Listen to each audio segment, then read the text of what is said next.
ચોમાસામાં જળાશયો છલકાય, પરંતુ ઉનાળો શરૂ થાય એટલે પાણીની પારાયણ શરૂ થઈ જાય છે। છોટા ઉદેપુરના સાંસદ જશુ રાઠવા દ્વારા કેન્દ્ર સરકાર સમક્ષ માંગ કરવામાં આવી કે જો તમે સરદાર સરોવરનું પાણી ઉત્તર ગુજરાતમાં પહોંચાડી શકતા હો, સૌરાષ્ટ્રમાં પહોંચાડી શકતા હો, કચ્છમાં પહોંચાડી શકતા હો, તો છોટા ઉદેપુરમાં કેમ નથી પહોંચાડી શકતા?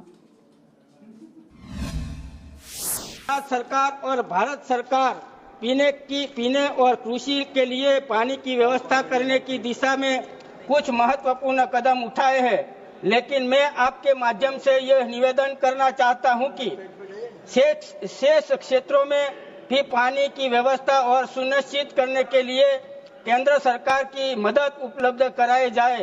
यह न केवल स्थानीय निवासियों के लिए जीवन को सुधारने के लिए महत्वपूर्ण होगा, बल्कि क्षेत्र की आर्थिक स्थिति को भी मजबूत करेगा।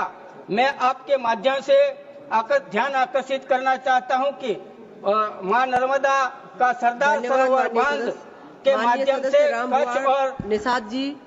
कच्छ और उत्तर गुजरात में पानी जाता है, तो छोटा उदेपुर के लिए भी उपलब्ध कराया जाए।